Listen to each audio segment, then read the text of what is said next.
before the screams carried across the empty land, before blood darkened the dust and destiny shifted its weight. Boone Carter believed survival was a solitary act. He believed a man either endured alone or disappeared unnoticed into the dry silence of the frontier. He was wrong, and the lesson came with Claw's prophecy and two women who looked at him as if they had been waiting all along. Blood on his hands wasn't unusual for Boone Carter, but this time it wasn't his own. He stood over the massive mountain lion, its once bright golden eyes dull and empty, fixed on nothing. The animal's body was still warm, the muscles rigid with the last echo of violence, its claws wet with fresh blood that glistened in the sunlight. Boone's chest burned where 3 deep gashes tore through his shirt and skin, each breath dragging pain through his ribs. Yet the women behind him did not run. They did not scream. They simply watched. They watched him with a stillness that unsettled him more than the fight itself, as though this moment had already been seen, already known. His makeshift spear, nothing more than a broken fence post with a rusted nail hammered through one end, lay bent and useless beside the dead predator. Any reasonable man would have fled when the mountain lion charged. Any smart man would have hidden and prayed, but Boone Carter had done neither. He had fought the animal with his bare hands when the wood snapped, had felt bone crack beneath his grip, had pushed through terror with something deeper and more stubborn than fear. The older of the 2 Apache women stepped closer, her dark eyes searching his face with an intensity that made him shift uncomfortably. She spoke softly to her younger sister in Apache, words flowing low and measured, and the younger woman nodded once slowly. Then the older sister looked at Boone and spoke in English, her voice steady and certain. "The chief has been waiting for you." The words landed heavier than any blow the mountain lion had dealt. Waiting for him. Boone had never met an Apache chief, had never spoken to an Apache before this moment. Yet the certainty in her voice suggested something inevitable, as though the attack, his presence, even the land beneath their feet had been arranged long before he ever heard the scream that drew him here. The younger sister crouched near the mountain lion's body and lifted something from the dirt. A small carved bone stained dark with blood. She held it up to the light, turning it so the markings etched into its surface caught the sun. The symbols were unfamiliar, sharp and deliberate, a language Boone had never seen. "This was under the cat," she said calmly, her English precise, her tone carrying an unsettling confidence. It was carrying a message. Boone frowned despite the pain radiating through his chest. Mountain lions didn't carry messages. Wild animals didn't deliver carved bones etched with symbols. Yet the evidence was in her hand, undeniable. The older sister reached out and touched his wounded chest, her fingers tracing the 3 claw marks with careful, almost reverent precision. 3 cuts, she murmured, just like the prophecy said. Prophecy, the word sent a chill through him that had nothing to do with blood loss. His legs trembled as the rush of adrenaline drained away, leaving only the raw burn of injury and confusion. The wounds ran from his left shoulder down toward his ribs, deep enough that he knew they would need stitching. Blood soaked the remains of his shirt and dripped onto the cracked earth below. "We need to stop that bleeding," the older woman said, already moving closer with purpose. "I'm Ayana. This is my sister, Nayeli." Nayeli turned the carved bone in her fingers once more before lowering it. "It was under the cat," she corrected, glancing briefly at Ayana. Must have dropped when she fell. The explanation eased Boone's racing thoughts just enough to keep him standing. Someone had dropped it here recently. Nayeli studied the markings again, her brow furrowing. "These symbols are territorial markers. Someone is claiming this land." Ayana removed a leather pouch from her belt and produced strips of clean cloth, her hands steady and practiced. "You saved our lives," she said simply. "We were gathering medicinal plants when she attacked. You didn't have to risk yourself for strangers." Boone hissed softly as she cleaned the wounds, the pain sharp but bearable. "Couldn't just stand there and watch," he muttered. "Most would have," Ayana replied without judgment. "That's why our chief values men like you." "Your chief doesn't know me," Boone said, the confusion clear in his voice. Ayana and Nayeli exchanged a look, something unspoken passing between them. Nayeli slipped the carved bone into her pouch and stepped closer. "He knows about you, Boone Carter. Word travels fast about the man, trying to make something of that dried-up land to the south." Hearing his name spoken so easily made his stomach tighten. He had lived alone on his failing ranch for 3 years, barely keeping his cattle alive, rarely speaking to anyone. How did they know him? The drought hit everyone hard, Ayana explained as she worked. Your neighbors gave up and left, but you stayed. You kept working land everyone said was worthless. Chief Takakota respects persistence, especially when it's for the right reasons. What would your chief want with a failed rancher? Boone asked quietly, the question heavy with years of disappointment. Ayana finished bandaging his chest and stepped back. Who says you failed? Before he could answer, Nellie turned her head sharply toward the horizon. Someone's coming. Boone followed her gaze and saw riders approaching in the distance, moving in disciplined formation. As they drew closer, he counted 6 Apache men on horseback, their posture and pace purposeful. That will be our brother and his men, Ayana said calmly. They were hunting the same cat. Boone's stomach tightened. He had killed a mountain lion on land that might not be his to claim. Will there be trouble, he asked. Nellie smiled faintly. That depends entirely on how you answer their questions. The lead rider dismounted with fluid grace, boots touching the ground without a sound. He stood taller than Boone, broad-shouldered, his face marked by scars that spoke of survival. His eyes were sharp, intelligent, taking in every detail. Ayana, Nellie, his voice carried both relief and authority. We heard screams. This man saved us, Ayana said, using a title of respect. The cat had Nellie cornered against the rocks.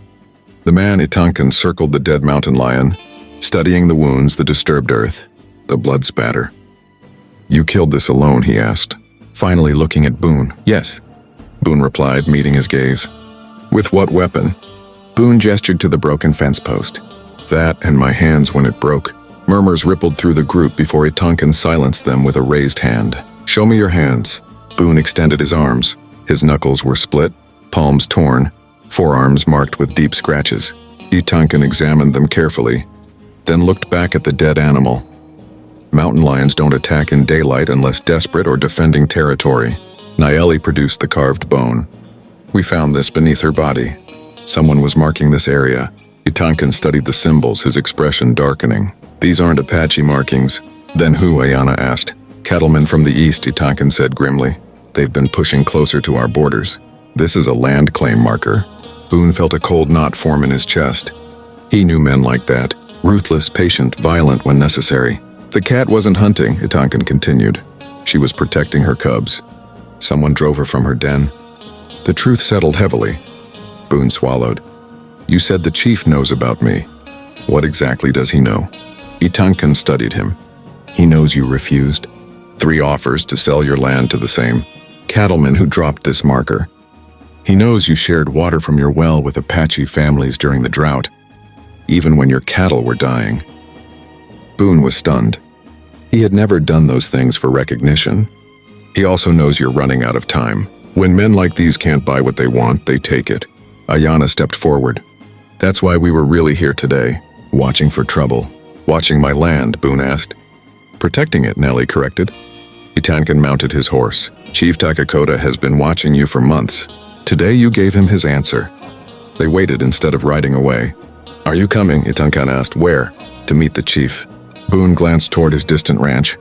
Then at the dead lion and the bone that symbolized a threat he barely understood. What if I say no? Then you ride back alone, Itankan said. And whatever happens next happens without us. Boone mounted the spare horse, pain flaring in his chest as they rode.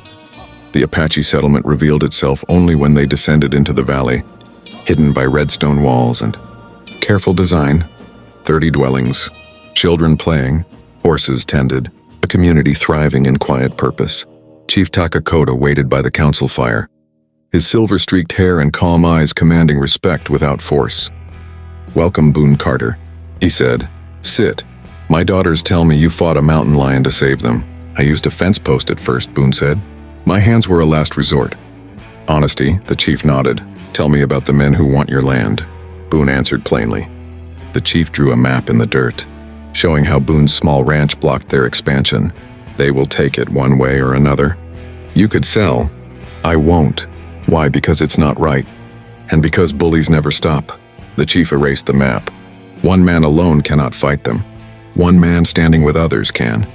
For months I have watched you, he said to the gathered people. Today you proved who you are. He revealed legal documents granting Apache land rights, then made his offer. An alliance. Protection in exchange for loyalty and defense. Boone felt the weight of it before a rider arrived at full gallop. Armed men are approaching Boone's ranch. Without hesitation, Boone stood. "I accept, we need to move." As warriors prepared, Ayana handed him a rifle. "Family," she said quietly. They rode hard, smoke visible before they crested the ridge. Boone's barn burned. His cabin lay shattered. 15 armed men waited below. His cattle scattered, some dead. "They want you to see this," the chief said. The plan unfolded quickly, precise and overwhelming. Crossfire, panic, retreat. In minutes it was over. 7 cattle survived. Enough. The chief delivered a warning to the wounded. Raider, and Boone added his own.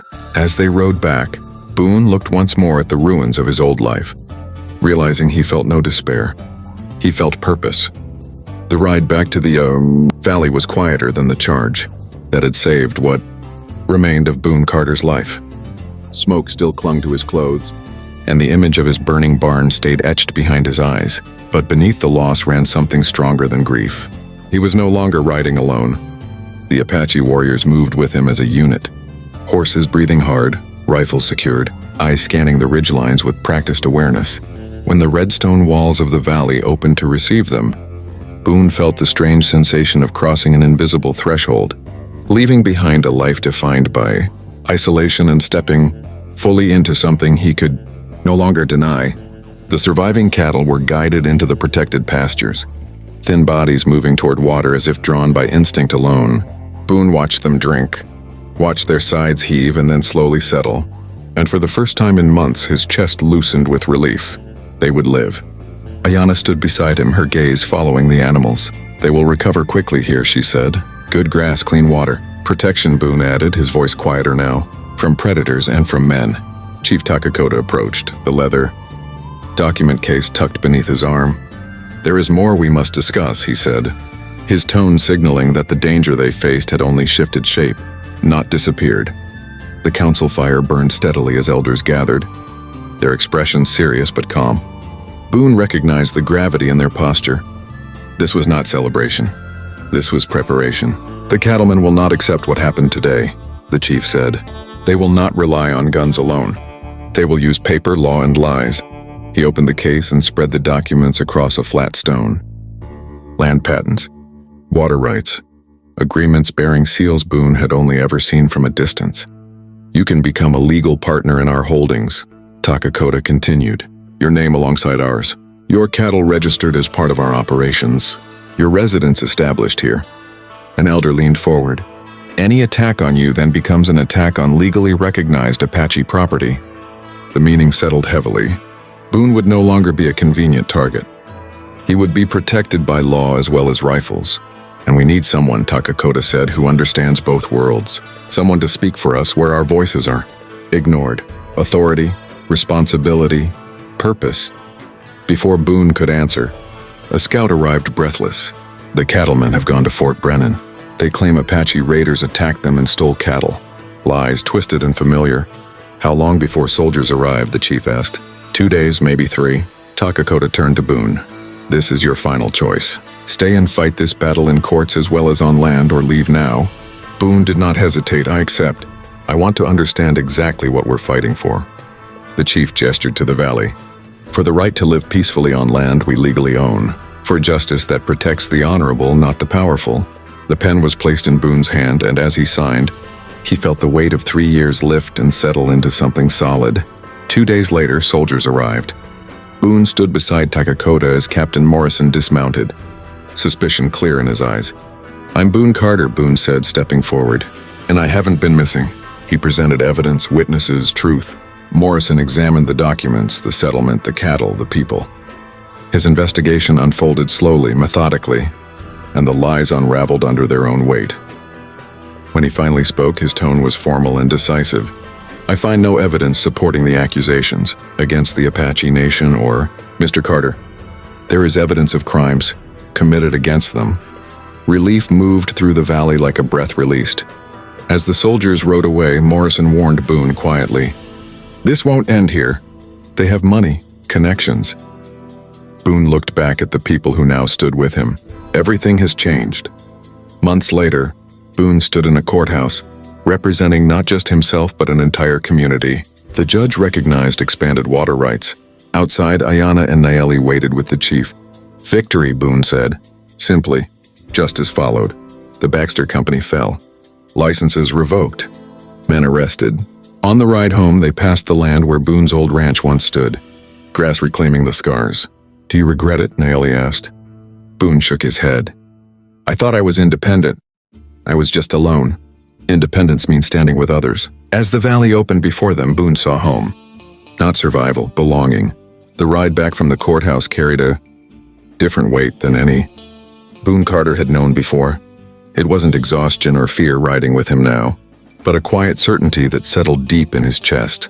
The legal battle had ended in their favor, yet the meaning of it stretched far beyond documents and signatures. As the valley opened beneath the lowering sun, the Apache settlement came into view not as a hidden refuge, but as a living promise fulfilled. Children ran through the central clearing, laughter carrying on the breeze. Horses moved calmly in the corral, and the cattle, once gaunt and desperate, now grazed with steady confidence. Boone slowed his horse at the ridge, taking it in, aware that this was no longer a place he had been invited into, but a place he belonged. Chief Takakota rode beside him, his posture relaxed but alert, the mark of a man who understood that peace was something to be actively maintained. "The judge's ruling will echo farther than this valley," the chief said. "Others will hear of it. Some will respect it. Some will test it." Boone nodded. "Let them. We'll be ready." That readiness became their work in the weeks that followed. Boone settled fully into his role, not as a guest or hired hand, but as a bridge between worlds. He worked beside Apache ranchers, learning their methods of rotating grazing land, conserving water, reading the land as something alive rather than something to be conquered. In turn, he taught branding records, territorial registration, contracts that could withstand scrutiny from men who searched for loopholes instead of truth. Ayanna often watched him from a distance, seeing how naturally he fit into a life he hadn't known he was missing.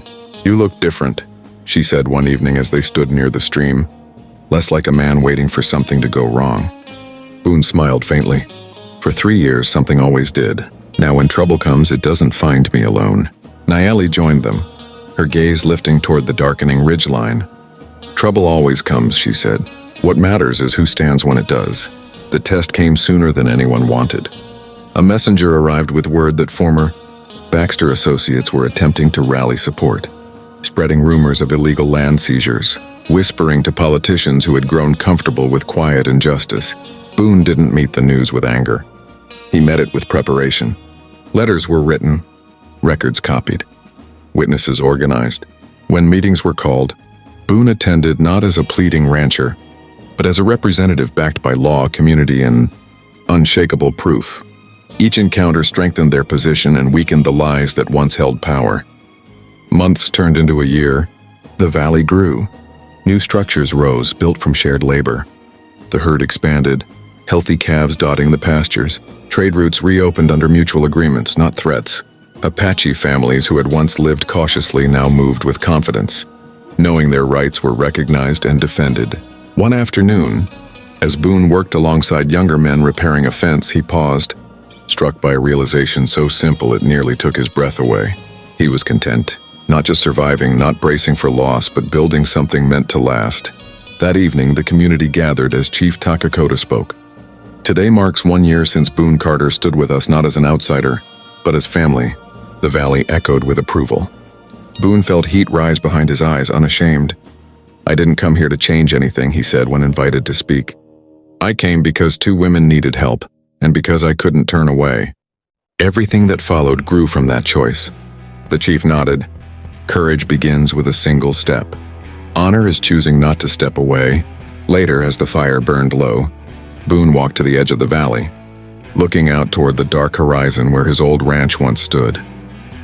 The land there was quiet now, reclaimed by grass and time. He felt no regret, only gratitude. He remembered the man he had been, bleeding in the dirt beside a dead mountain lion, confused and certain his life would remain small and solitary. That man no longer existed. In his place stood someone forged by shared risk, shared purpose and trust earned through action. When Ayanna joined him, she said nothing at first. Then softly, "The chief was right about you." Boone looked at her. "About what?" "That a man willing to risk everything for others will fight just as hard to protect what he loves." Boone turned back toward the lights of the settlement, the sounds of life carrying easily through the night.